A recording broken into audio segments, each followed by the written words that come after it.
afternoon, and thank you for joining us for Contract Smarter, Tour Stronger, Keep More of What You Earn, presented by Christian Tamburr. I am Lisa Smalls, Director of Arts Access and Learning at South Arts, and I'm joined by my colleague Helena Hallis-Delassie. I'm an African American woman with long black hair, wearing blue glasses with multicolored specs and a beige sweater. Before we begin, I'd like to offer some helpful tips for today's session. To turn on captions, click the Show Captions button in the meeting controls. If needed, choose the language for the captions if it's different from the default. Please place all questions in the Q&A pod. We want to reserve the chat for interaction and conversation in connection with the group. A recording of today's webinar will be housed on South Arts' website in our resources section, and registrants will also receive the link and today's materials via email. Lastly, please use the link in the chat to complete a brief survey to help us better serve the field's needs and interests. I'd also like to acknowledge our partners at the NEA. South Arts empowers artists and arts administrators by expanding access to professional development opportunities. Our free Arts Admin Essentials webinar series offers timely, topic-driven sessions that respond to the evolving needs of the field, providing practical tools, insights, and industry best practices. South Arts receives support from the National Endowment for the Arts through a partnership agreement to produce webinars such as these and conduct additional programs for our constituents across the region. To find out more about how the National Endowment for the Arts grants impact individuals and communities, please visit www.arts.gov. And with that, I turn it over to you, Christian. Thanks so much, Lisa. It's wonderful to be here. It's wonderful to see you and meet you and be talking to everybody today. This is such a fun opportunity. I am incredibly passionate about this side of the music, which is the business side. I just want to give folks a little bit of a background on me. I've been a professional musician for over 30 years. I'm originally from Florida. I now live just outside of Raleigh, North Carolina. And I have two companies that I run within the arts. One is a company called Icons of Jazz, which is we curate a concert series for performing arts centers, theaters, and festivals, and have about 25 to 30 venues that we curate that series for across the country. And then I also have a company called Sonic Leadership Training, where I do development, team training, and leadership training for corporate executives through the use of music.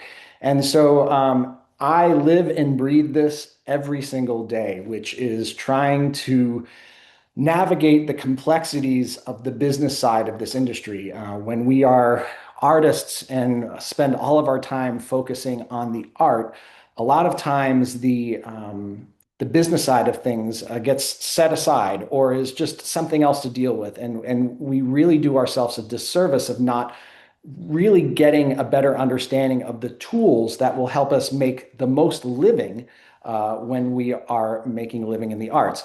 And so, I think to think about it this way, our art, or if we are doing an exhibition at a museum and we're putting up some sort of artwork showcase, or we are performing artists and we're going into a performing arts center, we are engaging with people on a regular basis who live in the business side of making money presenting the arts, right? In some form or fashion, right? And so our art is the consumable good that gets sold or in some sort of context needs to go out to those venues. And these tools, these contracts, these riders, this mentality of making sure that we understand how to really know what to ask and when to say yes and when to say no to protect our art and to protect our ability to make a living in this industry is so key. So today we're going to go over as much as I can. This is 90 minutes and I'll do my best to squeeze everything in. It's a lot of information. If you have a question, Lisa's going to be fielding some of those questions in the question pod. Is that what it was called? I think it was the question pod. So there's a pod, and you can put questions in it. So feel free to do that. I will kind of break in between sections to allow you time to actually ask some questions, and Lisa will facilitate that. But I'm going to first start off with why we take a gig in the first place, why we say yes, or why we say, more importantly, no to taking a gig, taking an engagement. And I put it like this because I think when we first start into any level of making a living in the arts or getting out there with our art, whether it's playing an instrument or whatever it might be, we're so eager to just get out there and just to get into the network and start to pave the way into the professional life, right? That we tend to say yes first and then find out all the information second. And really, at the end of the day, it should be the other way around. Like, get as much information first about what this opportunity that's just been presented to you, and then make a determination as to whether it aligns with what you want to do, fits your type of genre, whatever it might be. And you're not showing up to opportunities that you wish you would known more about before you got there, right? So before we get into this, the bulk of this, I'm gonna highlight kind of three very specific things that I'm always thinking before I take any kind of opportunity, any gig. And again, this is any genre of the arts, right? And so the top three things that I'm always thinking about, the first one is the opportunity. What is the opportunity? Is it something that is going to burn a bunch of time in my life, or is it something that could lead to another gig or another opportunity? Is the gig that you're contemplating taking, do you see it, with a positive incline of opportunity, or is it just kind of a static situation? Where does that weigh in the scope of why you even said yes to this potential gig? So, what is the opportunity there? Is it a venue that potentially you could headline on your own right? Is it somewhere that you know the relationship with that venue has connections to another venue that you want to play? What does that opportunity look like? The second component is, who are the people involved? I can't tell you how many times I've gotten onto a gig and realized, oh man, this situation is not great. The music is not really happening. The people are maybe not upholding the best professional acumen in that setting, whether it's drinking or drugs or whatever might it be. You want to make sure that the people that you're surrounding yourself with are again driving your talent, your art in a positive direction, not a negative direction. Don't want to be babysitting anymore. And so the people that I'm surrounding myself with, whether it's a group of musicians in a band that I'm playing with, or the venue and the people that might be working there that you have to work with, the people are a really critical part of the equation as well. And the third piece, maybe you know where this is going, is, what is the compensation?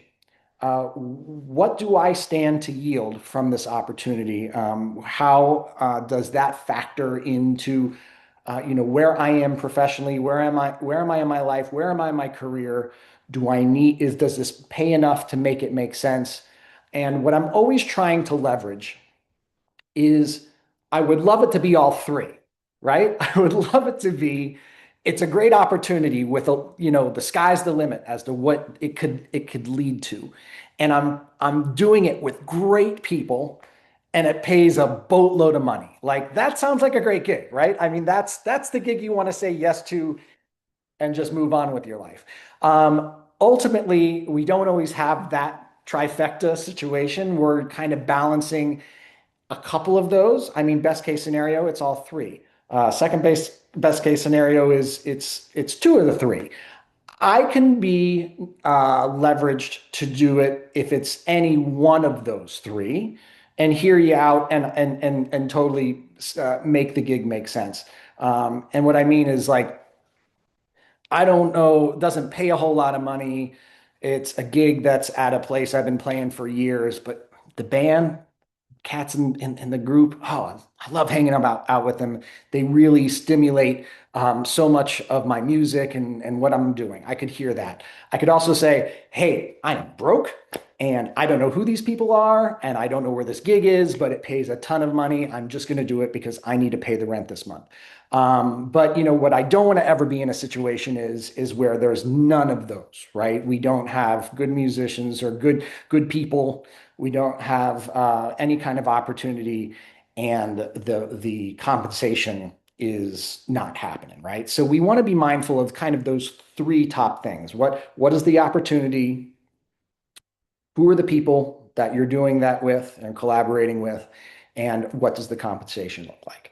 And so for me, that's like before I even get into the next component of this, which is all the questions we need to ask next.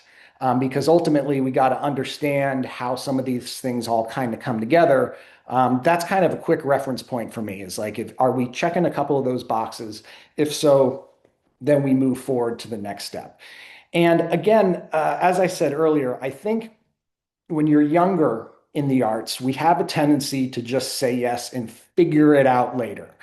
And ultimately, when we're deciding if we're going to say yes to a gig, um, and I know this is like a text generation, and then that's fine. I'm not that old. I'm 45 years old, but like I feel like now everybody who has a gig is always texting me, and it always comes up in I'm losing the details, and I'm not a big fan of texting when it comes to gig opportunities. And I know everybody's kind of dealing with opportunities differently, but I can't stand when I get that little bing, and it's like, hey, are you available for something on this date?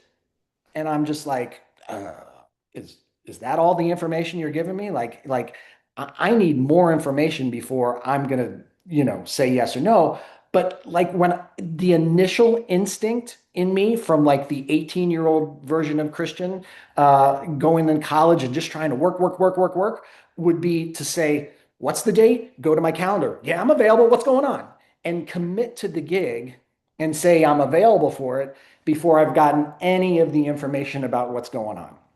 So this first kind of first pillar of this webinar is talking about what are the things that we say yes or no to when a gig opportunity comes up. So I'm going to try to make this as cross genre. This is not just about musicians. This can be about anybody in the art world, whether you're a dancer or a graphic artist or something where you're dealing with getting the information up front so you don't commit yourself and have to back out of something further down the line that gets super complicated. Also, a lot of the details that we're going to get in this initial ask is going to find its way potentially into the next section, which is the contract. And we want to make sure that we have all these details really worked out because that's what you're basing your ask on, what you're going to look at the compensation model is all of the details equating to what ultimately that opportunity is going to pay, is going to take up X amount of time in your life, travel, et cetera, et cetera. So we're going to dive right in to what I say is the basic checklists of saying yes or no to the gig. Okay. And listen, you could probably put another 50 questions into here, but I'm going to try to keep them simple because, again, I'm a big fan when I get that text. Hey, are you available on June 15th? And you're like, you know what? Let me check my schedule. I have a few questions I might need to find out first. Can I shoot you an email and then we can circle back with the details? I really don't like being put in that in the moment, make a decision, say yes or no right then. I really want to get all this information written down. It's pretty critical. Make sure it's written down in an email so that I can always reference back to it. Also, if you're talking to somebody on the phone and somebody calls you, cold calls you, and they're just like, hey, I've got this gig. If they're not really giving up much information, I would tell them, hey, let me look at that date. Before I commit, I've got a couple things going on. I want to make sure I don't have a conflict, but let me shoot you a quick email with my availability and a few questions. And that way you're not put on the spot to say yes or no, because I know what that's like. You get somebody that you really like playing with or really like working with. They ring you up and they want an answer right then if you're available, and you're more inclined to say yes than to hear out all the other details. And I've certainly been on the receiving end of like some crazy gigs where I've said yes to, and like the what is involved in actually doing the gig is a whole other story, which is probably why they left it out in the first place. So the first thing on the basic checklists of saying yes or no to the gig is, what type of gig is this? Okay, super broad, but hear me out. Is it in a club? Is it in a museum? Is it a festival? If it's a performance, is it in a performing arts center? Is it a tour? Is it a recording? Really identify where you're going to be playing. And I mean down to the address and the name of the venue, because that also factors into it. I'm still in the process of a contract that I'm finalizing right now for a show in Japan. And the show is a great opportunity. It's a very big hall. It's a very big hall, over 2,000 seats. And we are in the process of working out all the details and the cost that's associated with going all the way to Japan. But understanding the size of the venue helps me in the back of my head also understand what I can expect the compensation to look like, what the different things that venue might be able to provide in the context of traveling all the way around the world to do a gig. Now, if they say it's a restaurant or some sort of other space, you have a general idea of what this gig is going to look like, or what the pay is going to look like, what the opportunity is, those kind of things. So really understanding when somebody says, "Hey, I've got a gig on this date," where is it at? What's the name of the venue? What is it a part of? Is it a part of a large festival? Is it a headline performance? Is it a private event? Is it a wedding? What is the gig? So again, seems kind of intuitive, but I can't tell you how many times, I've gotten that text and I've just said, "Yep, I'm available." And I have no idea what I'm getting myself into. So the second one leads directly to the one of the things I said earlier, which is, who am I doing this project with? Who is involved? Do I know the people that I'll be collaborating with? Whether it's a band or an art installation, do I know who's going to be there? Are these folks that I trust and respect, or are these people that I'm not necessarily interested in working together with? And again, I relate this all the way back to my time is the most valuable thing, right? I've got family. If I'm going and doing a gig or I'm traveling, like, it needs to be with people that I feel A, safe with, but B, that I know that are operating the same professional acumen as myself, and making sure that those people around me are helping me go in this direction, right? I'm not pulling them along. I know that from a performance standpoint, I have the ability to be lifted by sharing the time and space with these people. It's not a drag on me with my ability to create my art. It's not dragging me down psychologically. I don't have issues with whoever I'm working with. So that's a big component. And I think the older you get, the more picky you can be about who you want to do your art with. I'm a big fan of what we're talking about today. I will hire musicians that are uh, really at the high end of the professional spectrum, over somebody who's just like out of this world talented, but doesn't show up on time, or doesn't have the music prepared, or has flaked out at the last minute. I want to be spending my time with the people that I are going to lift me up, right? So that's really critical. So number two is, who is involved. Also, if you're traveling with them, like, they show up to the airport on time, are they cool to travel with? Did they get sick in the back of the bus? Those kind of things you just don't want to be dealing with. Um, Number three, and this kind of ties into what is the gig or what kind of performance is this, is where is it located? Is it in my hometown? Is it a local gig? Is it a regional gig? Is it a national gig? Is it an international gig? And I remember taking a gig when I was in college where this is back when there was Barnes and Noble, I think was they used to have like a little cafe and they would have live jazz. And I remember a vocalist called me to do a Barnes and Noble gig. And I said, oh, yeah, sure, no problem. And I remember thinking, like, Barnes and Noble is like 2 blocks down the street from where I'm living. And it was like a week before the gig. And like, she was like, oh, here's the address to the Barnes and Noble. I was like, I know where Barnes and Noble is. And she's like, oh, no, it's in Tallahassee. It's like 3 hours away. I said, that's like $50 in gas. Like, oh man, the gig's at 7. I'm not going to get home till 2 o'clock. I would have never taken the gig. But asking like, what's the address? Where is this gig? Because now we're starting to play into what's the time commitment, right? Like, how, am I going to be traveling to this gig? Is this something I can just do as a one-off? But again, like just clarity, understand where you're going and what you're doing with your time. So that's number three. Where is the gig? Number four, what are the hours? And this is probably more specific to musicians that are in our industry where, again, somebody will call, say, hey, we've got a gig.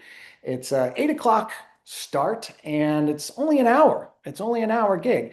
And you're like, it sounds great, easy peasy. But they failed to mention that the load in is at noon. There's a 3 o'clock rehearsal. The gig might be at 8 o'clock, but it's a private event and there's other things going on till midnight and you can't load out until 12:30. So it's not a 1 hour gig, it's a 12-hour gig, right? And again, this goes back to your time. How long am I going to be engaged in whatever this gig is and really understanding the hours? When am I expected to load in? What time is the sound check? What time is the performance? How long is the performance? And what time can I load out? I used to do every year for many years in a row. I used to do New Year's Eve at the Bellagio in Las Vegas. And one of the caveats to that gig is they closed the Las Vegas Strip from like 6 o'clock in the afternoon or evening till 3 or 4 o'clock in the morning the next morning. So if you're doing a gig, you not only have to load in the morning of New Year's Eve, you don't load out generally until the next day. So you're now talking about a 2 day commitment of just moving gear. So again, understanding some of the parameters around what are the hours, what's the time commitment. These are things that are going to go into the contract because if they go beyond that, you can always go back to it and say, hey, this is what you said it was going to be. This is what I agreed to. If you want something more or that has changed, I need to make sure that this is still agreeable within what I've committed to do, what you're going to pay me for. And if it needs to change, then we need to address that. You can always go back to that. So again, what's my time commitment, right? The second thing is transportation. And this is the fifth thing. This is kind of, again, could be anybody traveling to go do an installation at a museum. It could be a musician. I can't tell you how many times, actually just dealt with it where I was offered a gig. They kind of gave some details. They said, this is what the compensation will be. And I was like, oh, and this was an international gig. And I said, wow, this looks really good. And they're like, great, we're going to start the process. And when the contract came, they had failed to mention that I also had to pay for my own airfare out of that amount of money. And international flights right now are, I don't know, for coach, 18, 1900, $2,000 for like, practically sitting in the bathroom. Man, first of all, I'm not doing crazy international flights sitting like I need a little bit of leg room. I want to fly on the airline I like so that I can, use some of my upgrades and get some mileage and stuff like that. But the biggest rub was like now the gig literally paid half, half, because half of the money was going towards the transportation. And so if you're traveling somewhere, it's a regional gig or a national gig or international gig, make sure you're not obligated out of a set fee to also cover your transportation, because that's something, again, you could agree to, and they come back and say, oh man, well, that's what we agreed to. And you'd be like, yeah, that's what I agreed to. So just making sure that you've got the transportation component, you're really aware of what that's going to look like. I mean, that could even be like my gig going to Tallahassee, which was 3 hours away. I'm pretty sure in college that gig paid $75 and I think like 3 free CDs or something like that. And so, okay, well now it's $30 in gas. I mean, now the gig pays what, $40? I was like, maybe got a couple free CDs. And in college, that was back when we had CDs. So that was probably a really valuable thing. But again, like you got to drive hours and hours and hours and you're burning, $50, $100 in gas. You got the parking. What happened to gigs in New York? I know musicians that's like the first thing they ask about. Do you validate parking? If you're coming in from Connecticut or Jersey and you got to park in Manhattan, there's tolls on the bridges and $100 in parking if you're down in Manhattan in the wrong at the wrong time, right? You could be like in prime time, 5 o'clock on a Friday night doing a gig and be paying really high prices for parking. So what's covered with regards to transportation and details like that? Okay, number six, we're getting there. We're getting there, I promise. Number six, is there a rehearsal or is there anything that you're obligated to? And this includes like creative development meetings where you're going to have to get on some Zoom calls and talk with people as you're discussing whatever you might be working on. For musicians, is there a rehearsal? Are we, is that expected to be a part of the whole offer? Because again, you find yourself putting a lot of time when people expect you to just, hey, I need you to jump on an hour call and we need to discuss this installation over here. And I've got the executive director of the museum and they're going to be, we need another call next week. And then we can do this development call. And then it's like, wow, it's an hour here, an hour there, an hour there. And I'm not saying that you can necessarily bill for that hour, because a lot of times that would probably feel a little odd to put that in the context of a negotiation. But again, you got to kind of think about what's involved from a time perspective. And for me, with musicians, I'm always very clear if there's going to be a rehearsal, when it's going to be. And when I give them the offer, it's expected that that has been noted and that whatever I offer includes their time for anything addition to, which could be travel, it could be the rehearsal component, whatever it might be. I don't want anybody coming up to me at the tail end after I've figured out all my budgeting and they're like, well, I need more money for the rehearsal. I want to be able to say, well, as you can see in what we discussed, this was kind of a one fee covers all. And you can also separate it out and say, listen, this is the cost for the installation, and then there's a $250 admin fee, and that includes up to 5 1 hour long calls or Zooms, or you can say as a musician, all right, well, the gig pays $250. I need $100 for a rehearsal if it's on a different day or whatever it might be. Like, understand what you need to ask to make sure that you feel like your time is being compensated correctly. So, number seven, and we're almost there. We're almost there. Last one. And this is kind of a silly one. Like, is there anything special I need to wear? Like, and this again kind of is probably me in my musician world of like trying to give up doing gigs where I have to wear a tuxedo. A, because it's the most uncomfortable thing to wear ever, or, when trying to perform on an instrument. But, is there anything special you have to be, that somebody's going to say, oh, by the way, it's a beach birthday party and you need to be dressed in beach attire and you don't own beach attire.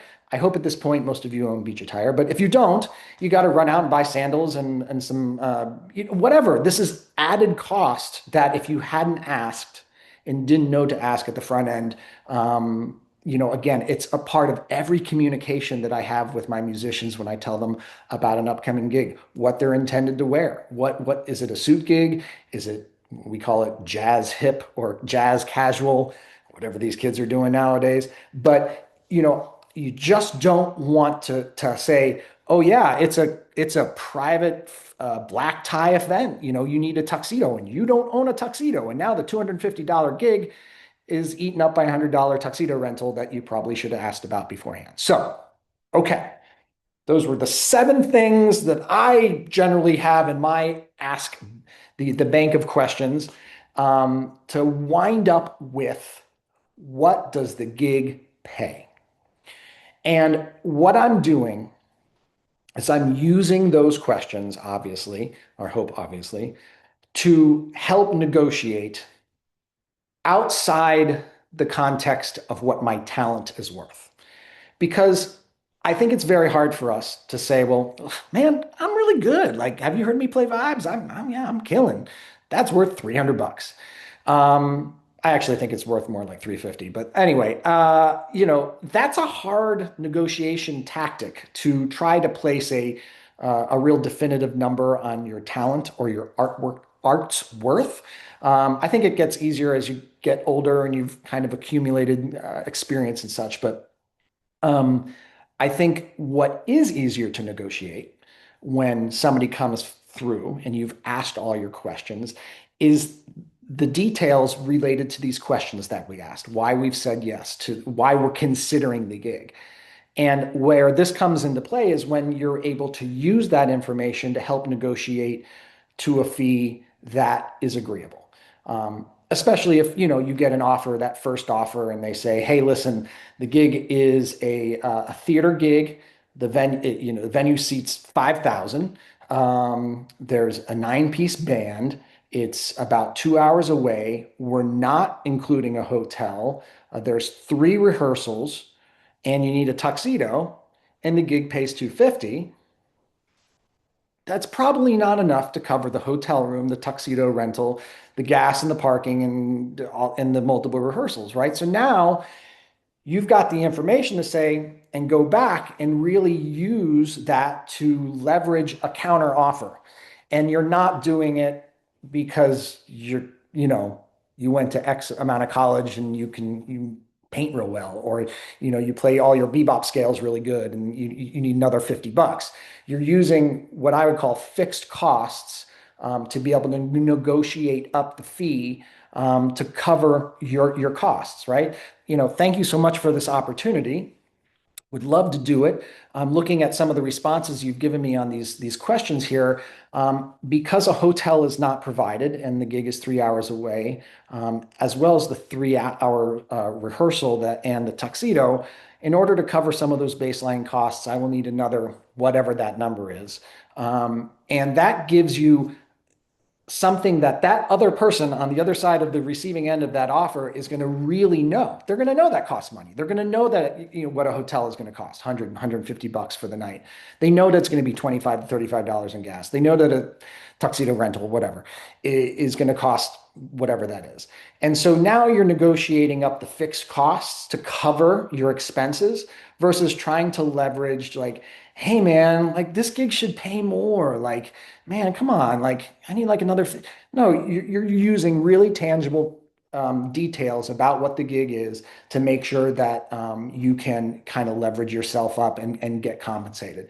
So the key here is before you say yes to the gig, get all the details that you think you're going to need before you get yourself in way upside down and you've committed to something that's actually going to cost you money and cost you time.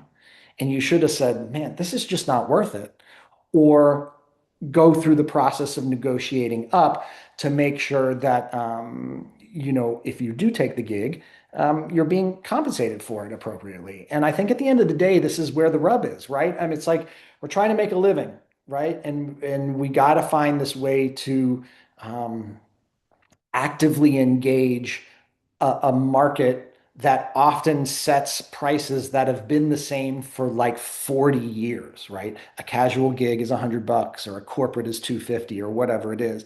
And, back in the 80s, if we look at inflation, like those gigs paid pretty darn well. A gig now for a restaurant gig for 3 hours to pay $100 and there's $25 in parking. I don't know if it's worth your time. It'd probably be more beneficial to stay home, lose the $75 and invest that time in working, expanding your social media outreach or doing, something on LinkedIn and saying, hey, that $25 an hour that I didn't get burning, 3 hours at the restaurant gig, I spent investing in my time for my career and the scope of where I want to go with my career versus taking the gig and wishing you hadn't. So those are my kind of seven big questions. What type of gig is it? Is it private? Is it public? Where, who's in the band? Where is the gig? What are the hours? What's involved with the engagement? What's transportation and accommodations look like? Hotel, travel, that kind of thing. Are there rehearsals? Is there extra stuff you're not telling us about for time? And is there anything special we have to bring to this gig? And I know for like horn players and things like that, might need special mutes, might need special guitar players. They're always, I don't know, guitar players are always excited to buy like extra pedals and stuff like that. But is there anything special you need to do this gig and not find out about it after the fact? So that is my big first kind of component that helps me decide whether I'm even going to take the gig or not take the gig.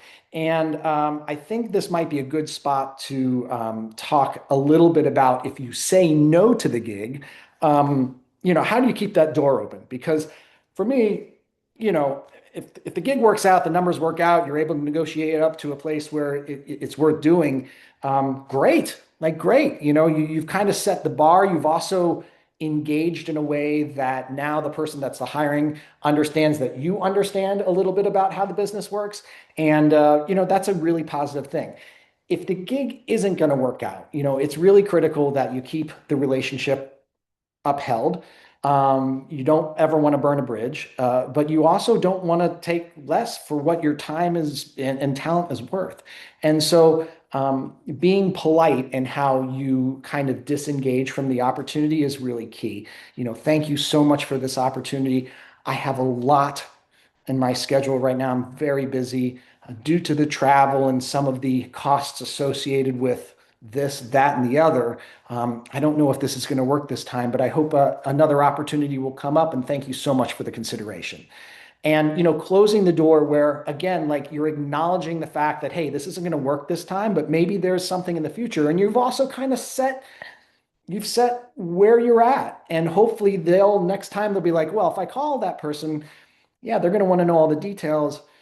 Yeah, I'm probably going to have to acknowledge that.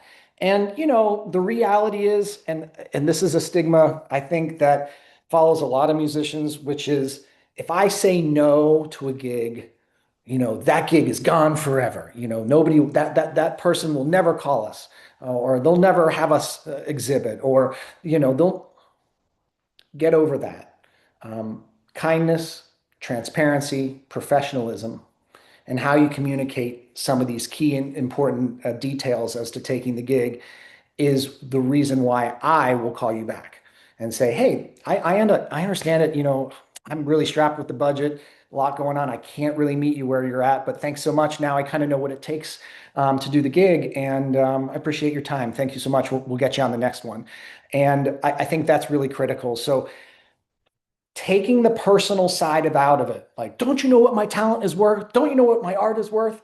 Like, that's a really hard thing to negotiate. But like hotel costs, parking, gas, tuxedo rentals, multiple rehearsals, like, you can put a kind of a cost associated to that. And I think that's easier when it comes time to negotiate and make the decision. So, Lisa, I will say that this might be a good point to take any questions, because I covered a bunch, but I also kind of left it open. And so if there's any questions about that component, I'd be happy to answer them.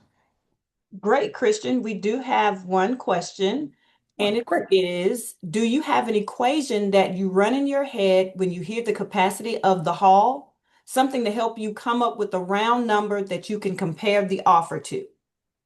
Sure. Yes. So one of the things that I mentioned that so I produce a lot of concerts, and this is the value and the dilemma of starting out often as a sideman and then kind of evolving into being a band leader and having a little bit more exposure to some of the financials that go behind booking gigs, right? And so the very basic equation that I know is I take it on a couple of venues that I work with, which are approximately 250 to 300 seats.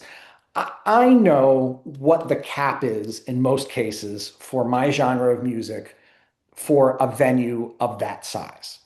And so the basic math is if you double that, it should be about double that. And if you double that, and so forth.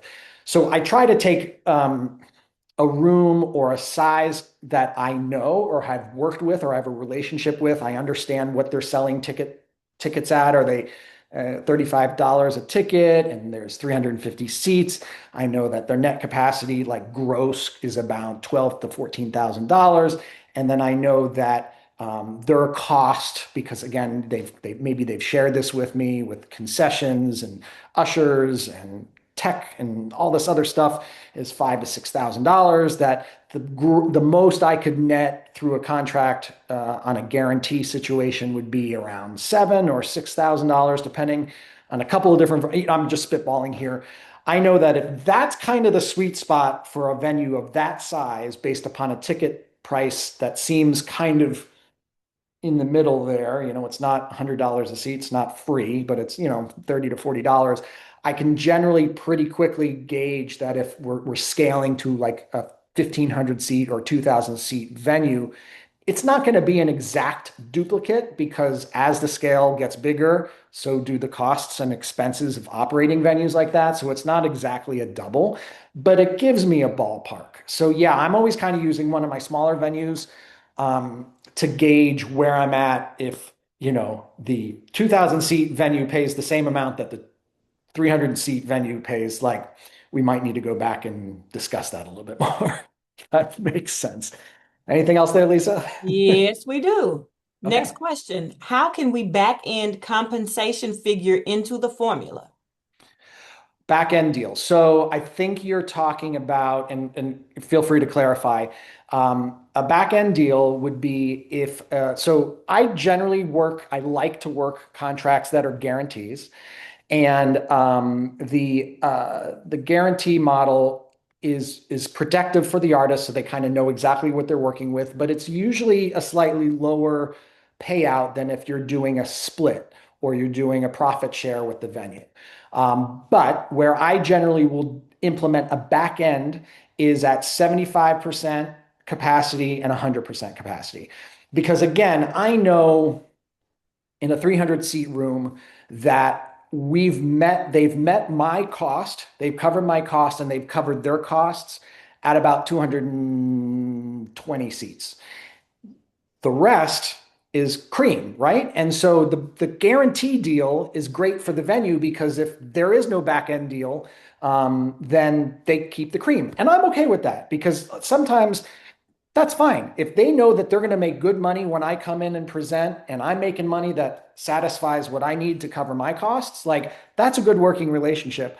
However, on the bigger venues, the back end deal allows me to do a guarantee, but then tell the venue that at 75, if we've met our costs, and they've met what they need to make to cover their costs, that at 75% occupancy, there's a bump. And that's usually a very specific monetary amount.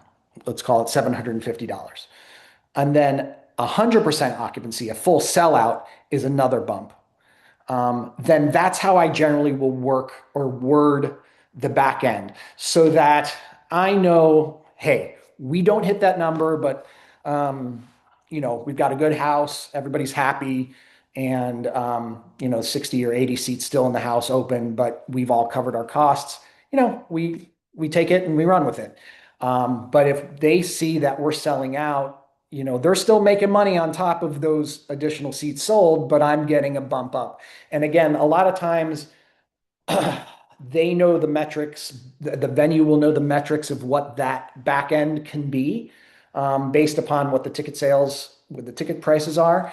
And so, I will float it. I'll float the idea. And I think that's a great way to deal with guarantee gigs because generally the guarantee is slightly less. And, if you want to see kind of a bonus, so to speak, because you really got a strong turnout, That's where the back end deal can come in. And I usually do it at percentage of tickets sold. All right. And one more. Are there situations where a full contract is not required? If so, is an email or text confirmation sufficient? Hmm. I I have I do probably I contract probably 120 to 130 shows a year.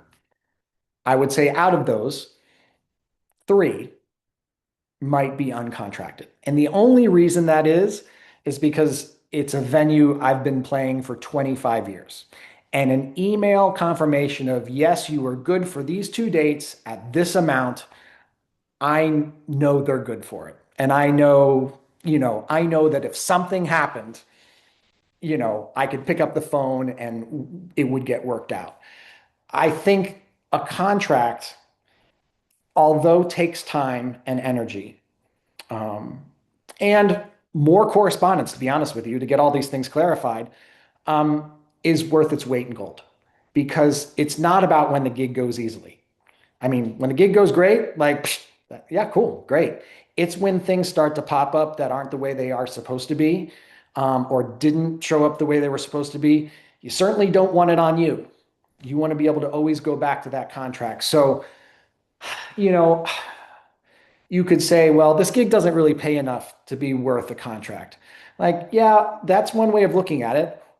Or what's not enough to be worth it if they don't show up and pay you at the end of the night? You got to pay all your people that are involved. So I've just gotten into a practice that no matter what gig, from what amount of money, I'm able to put in front of them through an email a bona fide contract that sets my expectations. And it might be a small gig, 50 people, 100 people, but there's no surprises. And I hate surprises. Uh, just to give you an example, I was doing a concert in a place. I'm not going to name them. Okay. I doing a concert, and I had said in the contract, it's in the contract, here's the feed, here's all the details, da, da, da, da, da, da, da, da. The client venue, the venue will provide sound support. Now, I've used the words sound support for most of my career. In my head, sound support means microphones, monitors, sound support, like the sound support on stage. Like you will provide sound support for my group to play music. So it was a week out from the gig, and I hadn't heard from the venue's technical director or anybody other than like the person who hired us. And so I reached out and I said, "Hey, I sent a stage plot and the input list. I haven't heard anything back from your sound engineer. Just want to make sure they've got everything they need." And they're like, "Well, we don't provide sound." I'm like, "Yeah, you signed the contract that says sound support." And they said, "Oh, no, no, no, no, no. We have two big speakers on either side of the stage, and they will support they will support your sound. You just plug all your things into our sound support." And I was like, "What?" I said, "No, that's not what that means." He's like, "No, no, that's what it means for us." And we were at this impasse of what I assumed sound support meant on my side and what that person thought sound support meant because everybody else who had ever played there apparently showed up with their own sound system and plugged into their sound support. And so he was like, "Well, you're going to have to pay for a sound vendor." I'm like, I don't have that in I don't have room in my budget to pay for that. So we ended up going back and forth. Ultimately, it worked out. They knew somebody. We were able to get some gear brought in. Long story short, it was fine. But that's a great example of now in my contract, it says sound support, semicolon, microphones, mic stands, wires, mixer, shoes, socks, belt, like I listed everything, right? Because I don't want any ambiguity about what that means. And so again, it just saves you a little bit of unknowing if you don't have that written down. And it takes them 10 seconds to look over it, sign it, and make sure that you're going to be happy with what they have when you show up. So that's a really long explanation to your question, but yeah, I think it's worth its weight in gold. So yeah. All right, that was the questions. All right, great. All right, so we're going to move along because, man, I can talk. So the next component of this webinar is talking about contracts and what needs to be in the contracts. And I just told you why we should have contracts. I feel like we could jump right to the next thing. But um, there's two components to this that I think are really important to mention with why the contract is important. It's everything I just said. It's making sure that we aren't surprised when we show up, that you've come to an agreement with whoever you're working with. And that could be an individual musician, an art or individual artist. It could be the venue. And I'm in this unique situation with my Icons of Jazz concert series because I have contracts with the venue, which in often is a global budget. It articulates multiple dates that my series is going to be presented. And then I contract individual artists or bands to play on that series. So I now have artist contracts with me. And then, so lots of contracts, right? But again, because there's a lot of moving pieces, I really like black and white contracts with a signature on it that says, I'm going to show up on this date, on this time, and do this thing. End of story. Uh, it's so easy to get things discombobulated when you're running a lot of different shows, a lot of different venues. And so the contract for me is a really clarifying document that makes sure that there's no surprises. I'm not expecting the artist to have written down what was in the text message or in that email like 6 months ago that they were going to fly down here and do a show on this date. And, it's 3 months out and I haven't heard from them. And I'm like, hey, have you booked your flight? Oh, I'm actually going to Europe. I'm not going to be able to do that. Like, I want to be able to say, hey, here's the contract that says you're going to be here for this thing. And here are the ramifications that come with how we're going to figure this out because you've committed and I've got a season and I've got marketing and I've got all the things kind of tied into this. So you're going to have to cancel that flight to Europe. But so that's why I like a contract. But there's really two pieces here to the contract. And the first piece that I'm going to talk about is not even mentioned in the details of the webinar. Y'all get this for free. It is the value of what we call a tech rider. And I have a tech rider here with me with an artist that I'm not going to name, but is a great rider. And a tech rider is it's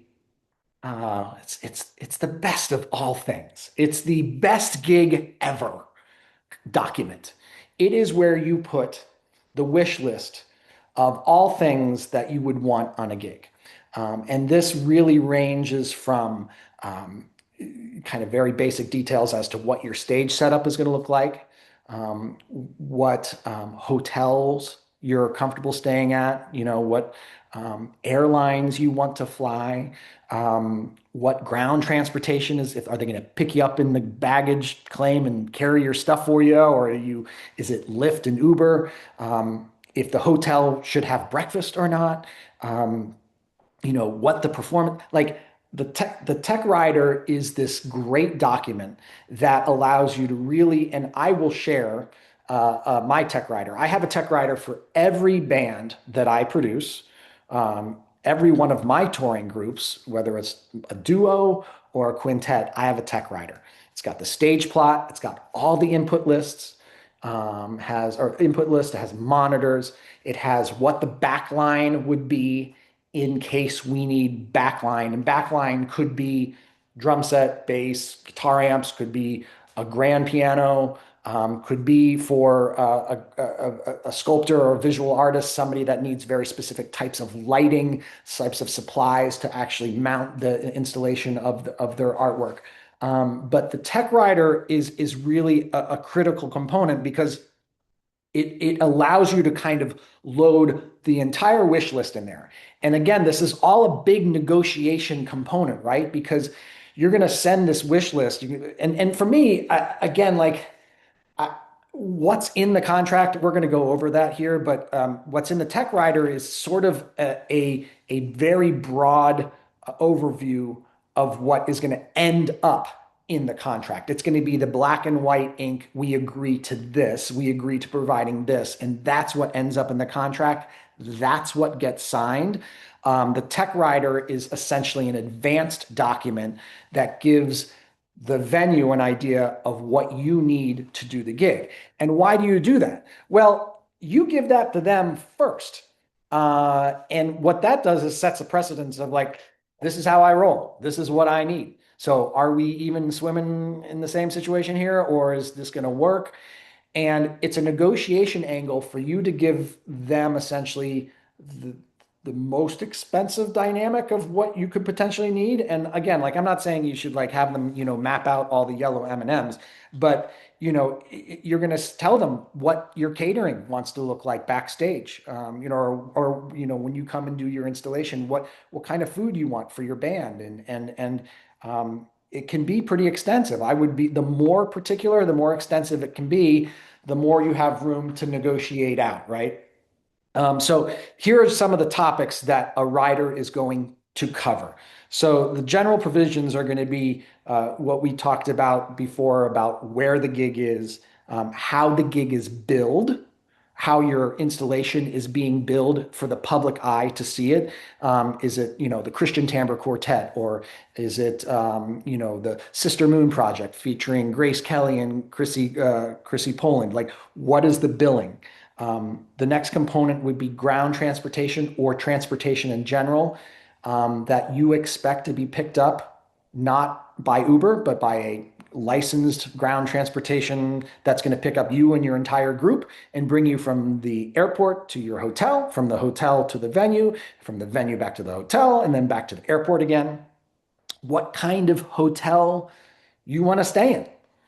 Like, I'm not all about doing the Red Roof Inn anymore. Like, I've done the roadside hotel things when I was like 20. Like, I need like a solid Hampton Inn. Like, I can roll at about 3 stars. Like that's kind of like I'm cool. I don't need a lot. Just need clean beds and like a breakfast would be nice. So like Hampton Inns, kind of that's my jam, right? Courtyard Marriott can also deal with that. Um, what's going to be at the venue, right? Do you have backline needs?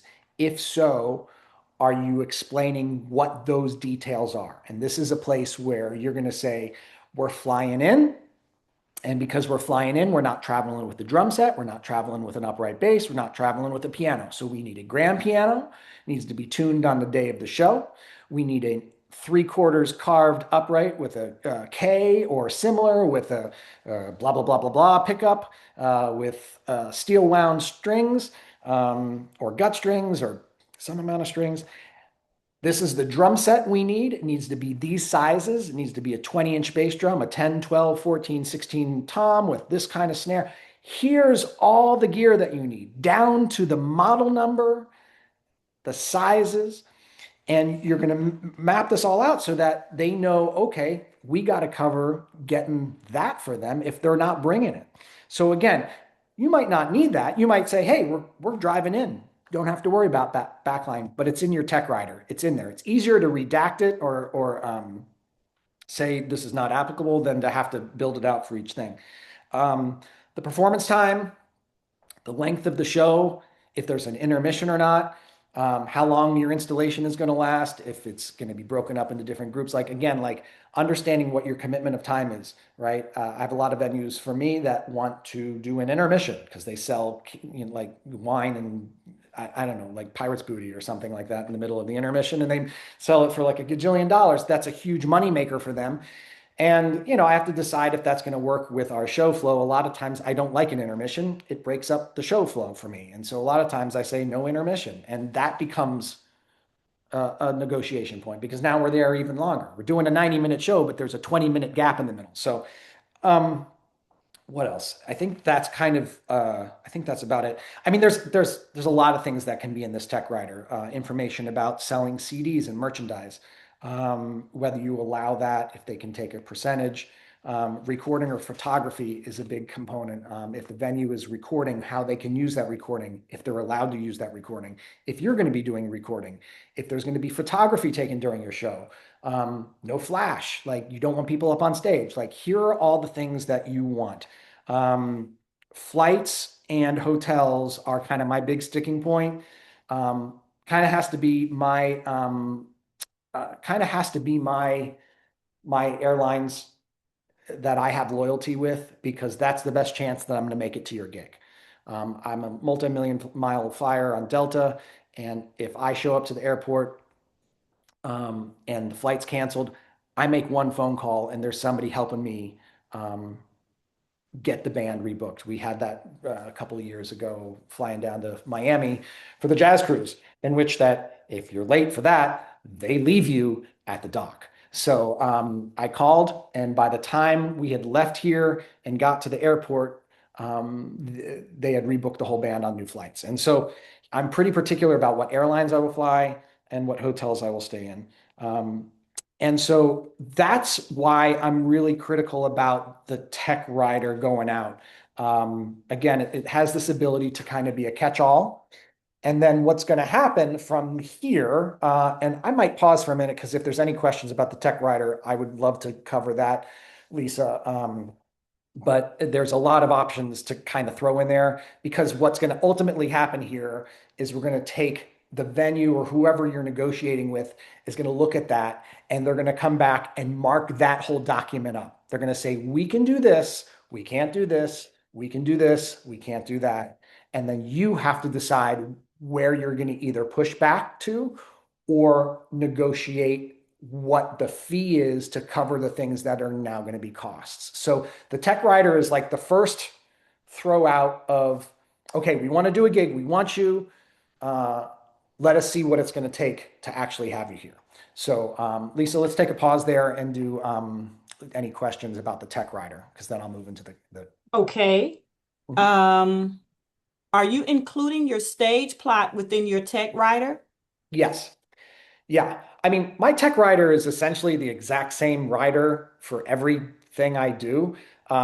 The only thing generally is different is the input list, if it's like, a duo or a quintet, and my stage plot. And those are super easy to replicate. There's Stage Plot Maker. It's like a website where you can literally go in and make your own stage plot. Super easy, prints out as a PDF. And I just put that into a Word document, print that bad boy out as a PDF, and that way it's all in that packet. The executive director is looking at it for, how many bottles of tomato uh, juice does he need, and you read, M&Ms in the bowl, and then usually their engineer is probably looking at it and saying, okay, we have all of this equipment, we have a grand piano, we'll need to rent this. This is our cost. And so the stage plot is just so easy to put in there. Like just drop it in there. Yeah. All right. For venues that insist on an intermission in your show, do you request or get a percentage of sales of concessions? I've never done that. And I know that in some club gigs, there is a negotiation of concessions or like getting a cut of the bar. Um, No, I don't. I probably could. I think there are, if it's merchandise, then I mean that's a whole nother story, right? Like if you're Taylor Swift and you're selling $1 million worth of t-shirts and coasters and stuff out there before the show and after the show. I mean, they're taking all of that. Yeah, I don't necessarily get into that. That is something that is an option.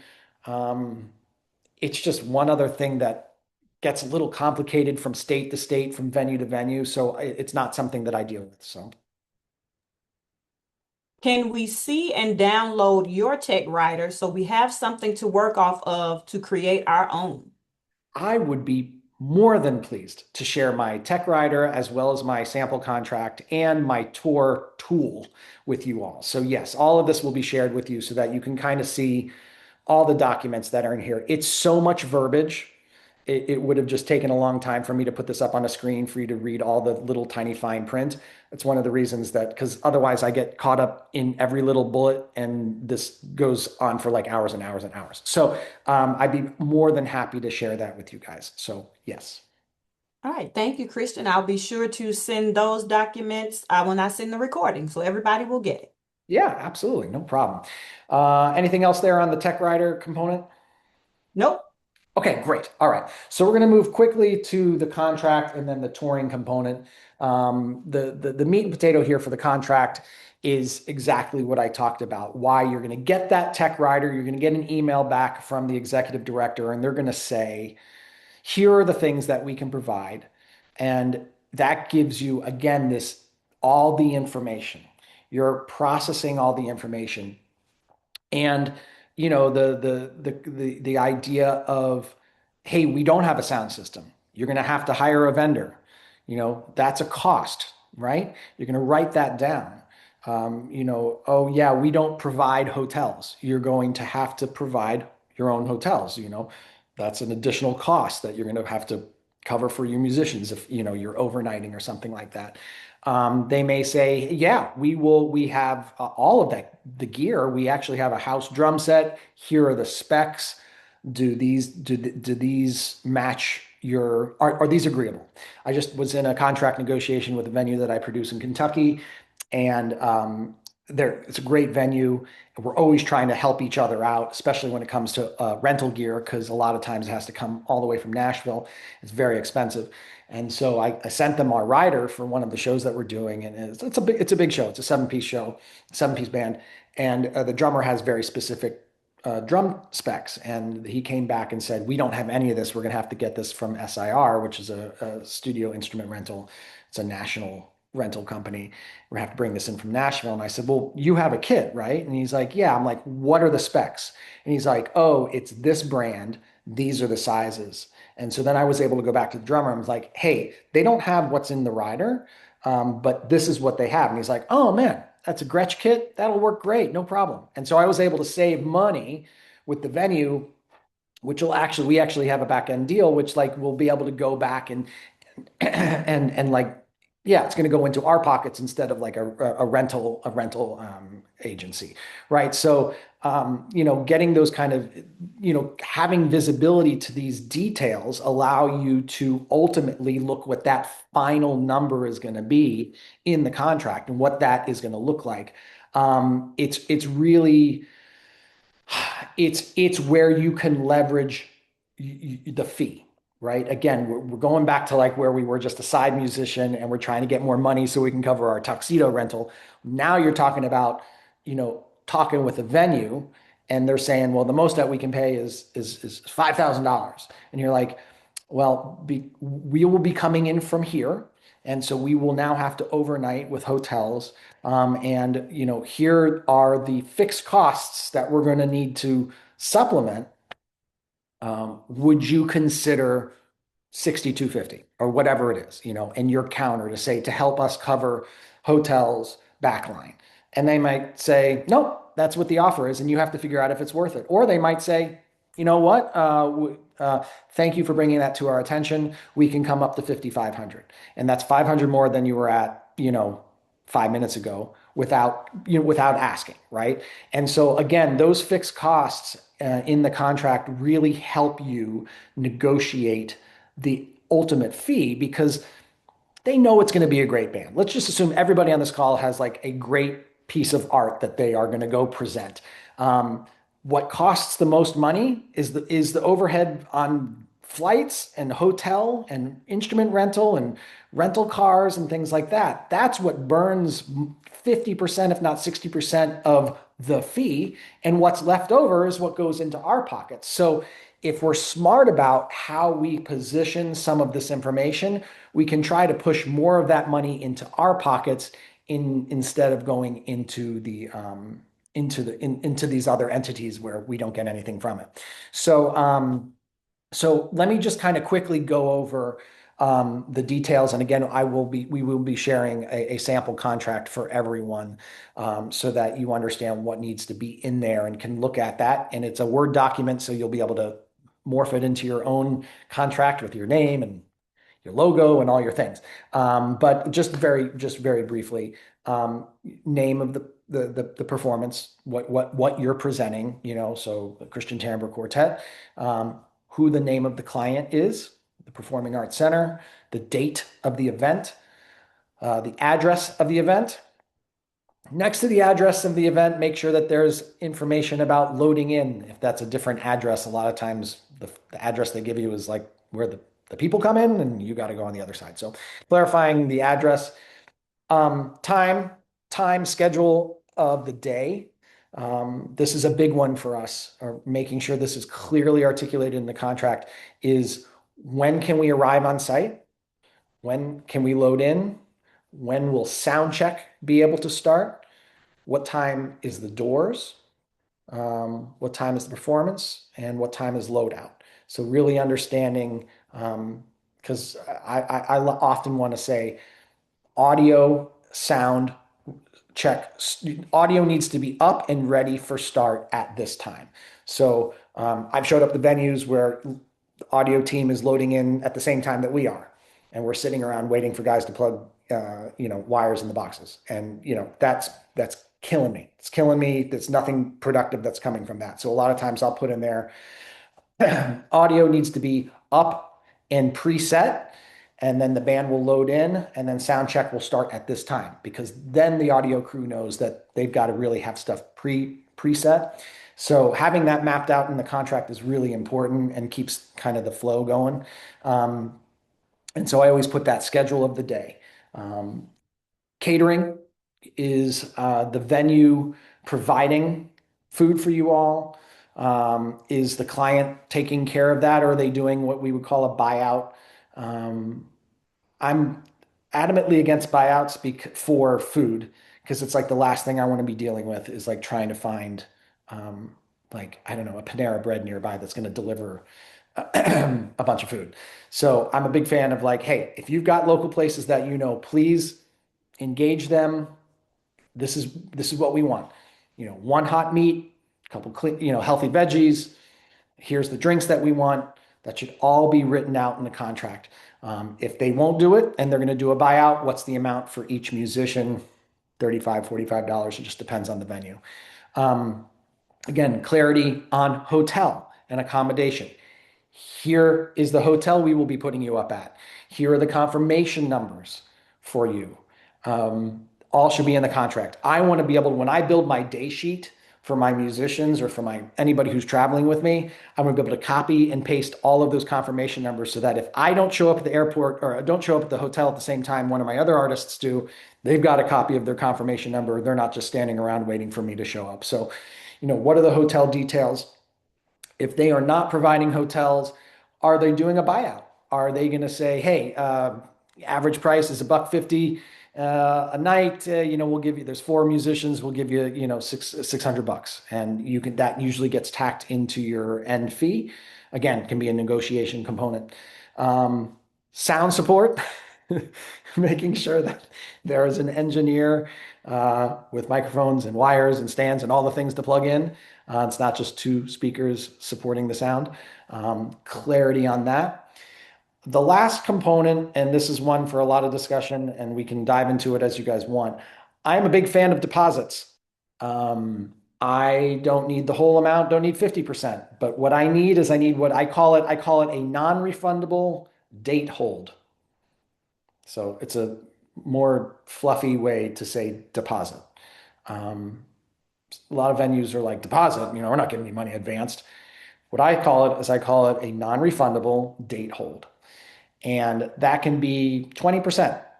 And all it's doing is covering that if something goes awry and they want to cancel me out, and I've already bought flights, or I've already booked hotels, and I've already committed to my artist that there's going to be a date, there's going to be a gig on that date, I have something to work with. I'm not coming out of pocket to cover that. We'll figure out how we get rescheduled at another time. But that a percentage of that fee, the non-refundable, critical part of it, date hold, is securing the date for me. It's putting this into contract, and it's also making sure that if you don't pay your bills on time, that I'm not stuck trying to cover my artists, because that's not their fault. I'm the one who signed the contract. I'm the one who holds the burden, the risk. I don't want that have to come. I don't want that to have to come out of my personal bank account. That should come out of them advancing. Not all venues will do it, but it's worth putting in the contract and seeing what they say. That can be that's a big thing. The balance of payment should be done for me. I like getting hand a physical check before I walk on stage for the show on day of show, or before we open, right? Um, Sometimes they'll say, a Zelle or a wire transfer within 5 days, or a net 15 or a net 30. A lot of my big corporate clients work on net 30s or net 60s, which just means they aren't going to pay you anytime soon. But if you know that, then you up the non-refundable date hold. Say, well, I need 50% upfront because I've got to make sure I can cover my artists, and I need to cover all my expenses on the front end to get to your gig, and then sit around on my hands until, like, 30 or 60 days, waiting for you guys to pay me. So that's kind of how I like to work that. But a lot of times I'm doing that on the front end, and then I'm doing the payment to be due the date of show. Um, Sorry, I just saw something from what payment method processing do you use to accept non-refundable date holds? Check is fine. Zelle, I'll take wire transfers, Bitcoin, whatever you got. It doesn't really matter to me as long as it shows up on the date or by the date that it's supposed to. I mean, check is great because it's going to go into my filing cabinet and I've got a record of it. But Zelle and anything like that, wire transfers is good. I would stay away from anything that you can't track. So like some of the cash apps and stuff like that. I don't know a lot about that. Generally, venues aren't paying that way. So something legit is the answer to that. Um, and finally, you get that document signed, right? And that is a legally binding document, so to speak, in a small claims court, where you can hold somebody liable up to, I think, about $5,000. It depends on the jurisdiction, but you're able to, if somebody were to completely go sideways on you and leave you out hanging out to dry, you would have something to hold up in court. They didn't provide this. They didn't do this. We showed up and the doors were locked and the lights were off. You can take them to court with that. I've never had to do that. Knock on wood. There isn't any wood here, but never had to do that. One of the other things that I will say that is important to throw into the mix is, if there is a cancellation, we call it force majeure or act of God clause. And these range at an extensive rate of how different venues handle it. My way of handling act of God, and here in North Carolina, we just had like a bunch of snowstorms, is that in my contract, I've got the non-refundable deposit that's going to help me cover any just what ifs, and that the venue and I agree to attempt to reschedule within 180 days. So within the same fiscal calendar year to reschedule the show. And so we had one show here that was canceled because of the snowstorm. It was able to get everybody out before the storm came in.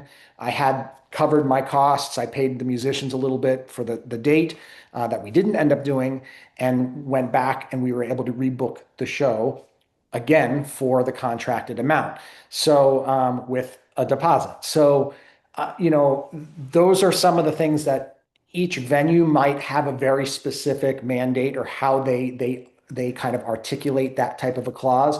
But I have that in my contracts. When you guys get a copy of it, you'll see, like, things happen, and people get sick, accidents, it's like life happens, but you don't want to find yourself in the hole trying to cover the costs because, a crazy, flood in the building and the concert couldn't happen. And now all your musicians are looking at you, right? So, or whoever it is, right? They're looking at you trying to get paid. Not really their fault, and you're kind of the one that made the deal. So you want to try to have as much protection in there as possible. So I will share the contract with you guys, which has a lot of all these things we talked about. But as you can see, I'm always referring back to that tech rider to what's going to go into the contract and ultimately protect you and be in there in writing and really make sure that everything's good. So let me take a quick pause there, Lisa, see if there's any questions, and we can kind of move into touring, which is not a huge component, but it's a part of it that is going to tie into all of this. Okay, so we have some questions. I'm seeing something in the chat and Yep. something in the Q&A, and we have about 10 minutes. So I'm going to do my best to get through all of No them. worries. Yeah, I know. I'm telling you, this program could be like 3 hours long. So I'll try to get through this, and I'll try to touch on my touring stuff because it all ties into this. But we'll just have to do this again, Lisa. Sounds like we have a part two. Okay, so we have, do you have tips on keeping your costs low on tour? For example, if covering tour personnel per diem. Yes. So great. So I was going to go into this in touring, but that's kind of leading us into this. So I negotiate depending on the scale of the tour and how many days we're out. I either do a day rate or a week rate. I do not personally include a per diem. I try to pay my musicians um, at a scale where I feel like they're being compensated at enough that it wouldn't be an inconvenience for them to take $20 or $30 out of their global pay for the tour or for the dates to cover a lunch or a breakfast or something like that. So that's I don't do per diems. It's just something else that I have to manage, and it's a lot. Bigger tours will hand that out cash, the day of show or, whatever it is. Again, if you've got a whole team that can kind of manage that for you, that's great. I don't do it. I negotiate one rate. As far as efficiencies for being on tour, yeah, I will jump into that in just a minute. So Lisa, let's grab another question and I will talk about those as well. Yes, I'm going to come to the chat. I'm getting the ones in the Q&A. Okay, Okay. so if you'd like to travel with a simple set design, do you have tips on inexpensive ways to replicate your show visual in different cities when you're flying to tour stops? Yes. So so I have a show that I travel with occasionally that uses some netting and some. It depends on what you're traveling. If you're flying a tramp like big equipment, uh, like unless you're traveling with like a truck or something where you're able to kind of control how that stuff is moving with you, um, we've had to get really creative with understanding what the maximum size checkable luggage sizes are on certain airlines. Really stick to those airlines because of their sizes and weight restrictions. And we actually are able to incorporate some of those cases into the set design. Some of them are kind of behind the scenes and actually hold some of the netting down. But obviously, having a partnership with FedEx or one of like a corporate partnership with UPS or one of the shipping companies is going to give you more aggressive pricing for moving equipment around the country. you know, Airlines are going to always be the most expensive way to do it. But if you've got the ability, again, if you've built up that loyalty with an airline and you're flying a group of people pretty consistently, the more often you're using that airline, like for instance, like one of my drummers he only flies Delta because they check his symbols and they take good care of them. The same thing goes with set design. If you are able to kind of sparse it out so that when you're traveling as a group, one of those set design boxes with equipment goes with one of your artists. A lot of times that can be considered one of their two checked bags, and you might not have a huge cost associated with it. But depending on what you're traveling with, I mean, the best case scenario is you can duplicate it and you overlap depending on how busy the tour is, right? So you send equipment out to the first show, you send equipment out to the second show. When you finish the first show, you send that equipment to the third show, and you're kind of overlapping equipment, traveling around the country. But yeah, I don't do a lot of that. I do more musical equipment, and we try to rent as much stuff as we can. So best of luck.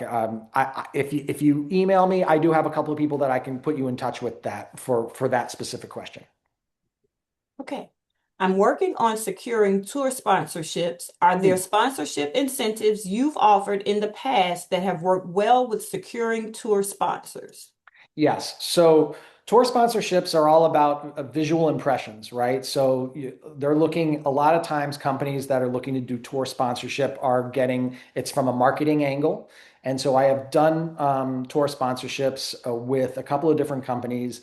One was a hospitality company specifically because I wanted to try to have an advantage of staying at their hotel chain consistently through the tour.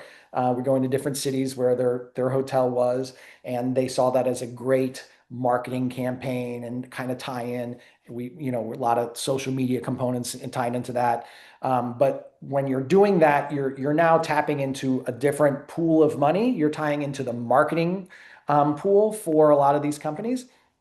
And so you've got to have a compelling story as to why and where you're going so that they can get a gauge, right? So when a company puts a billboard up and they're advertising their product on a billboard, that billboard company can give them impressionable views for 1 hour, for 1 day, for 1 month. This many hundreds of thousands of cars will pass by. This how many people that will equate to over the course of a month, over a year. And there's metrics that are associated with a dollar amount to what those impressionable views are worth. There's a calculator online. You can use ChatGPT to kind of figure that out. Hey, I'm going to 18 cities. I'm going to wrap a tour bus with, Hampton Inn, big fan, on the side of my tour bus. And how many proposed impressionable views do you foresee this bus getting as we travel for 1 month to 18 cities? And they'll say about this many views, and you can actually equate that to a dollar amount. So that's always nice to bring to the table. You're going to say, hey, listen, this is equal to or greater than what you're going to get on a billboard, which would cost you this a month. We're going to triple that. So that's what we're looking for sponsorship. So the more that you bring to the equation, as far as the more that you know what the value of that sponsorship is for them, the more inclined they're going to be able to cut the check. That makes sense. All right. And do venues normally make you sign their contract or do you send them yours? If the venue insists on using their contract, how do you add pieces from your contract you feel are important? I make them sign my contract too.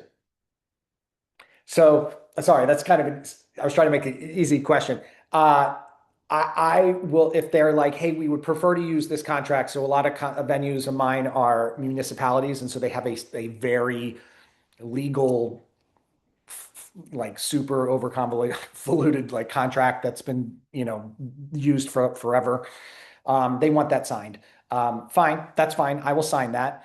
If there's stuff in there that like a radius clause and it's not going to work, I will exit out and then I will sign next to that. And then there will be what they will call an amendment document where you say, Article 4B, radius clause, excluded for this artist to 50 miles instead of 150 miles and 30, 60 days on the front and back. And that gets signed by them. So I essentially give them an amendment to their contract that I want them to sign. A lot of times it's easier just to give them my contract, they sign it, I sign their contract, and there's kind of an agreed upon that there's kind of two documents that we're referencing. But most cases, if there is things in their contract that you're changing based upon the tech writer or what you've agreed to, you provide an amendment document which will specifically outline what the changes are or modifications to, and there's usually a signature there. Okay, I think I have fielded all the questions with about 2 minutes to spare, Christian. Okay. Listen, I hope this for you all was valuable. I know we didn't go as deep into the touring as I had hoped. It's just like there's so much stuff, and I get so excited, and I want to share all the things I know, well, or at least I've experienced. It's not all the things I know, but the touring component of this is really an extension of what we're talking about in optimizing our costs, understanding our leverages, where we can negotiate to really optimize our costs over multiple dates. So I think for me, it would do you a disservice to try to squeeze it into a minute. But I hope we can find an opportunity to do a part two with the touring thing. We'll focus on that. But I think in any respect, this gives you like a really great grounding for how to start with the negotiation component. Are you going to take the gig or not? Does it make sense to do? And if so, how do you have the right tools, the right tech, the right contract in place to protect yourself so that you get the very best of the experience of doing what you love to do, which is making art and sharing it with others. So thank you. I hope you all gain something from this. I will share all the stuff with the team and get the stuff out to you in the next week. Okay, and now one quick question. Do you Yep. have special contracts, excuse me, do you have special contracts for international events? Yeah, international contracts I do not have a dedicated international contract. It's a modified version of my normal contract that will include visa, international travel restrictions, things that are in addition to, for instance, like going to Japan. When you get paid, there's a 20% tax when you leave that country. So there's details that are specific per country. So I don't have one contract internationally because going from Spain to Japan to Australia, they're also very different. So a lot of times what I'll do is I'll kind of start with my baseline contract and try to get the legalities of what we're dealing with for that specific engagement and then go from there. Okay, so let me put everybody's minds at rest. Yes, we will have a part two. We will work it out. I promise. We will give Yes. everybody a part two. Yes, yes, yes. Yes. Again, thank you all so much for joining us this afternoon. Please share with your friends that we will have a part two. Yes. The registration link will be available on our website. And as soon as the recording is available, as well as the information from Christian, you all will receive it. Again, thank you all so much and enjoy the rest of your afternoon. Thank Bye. you, everyone. Have a great one.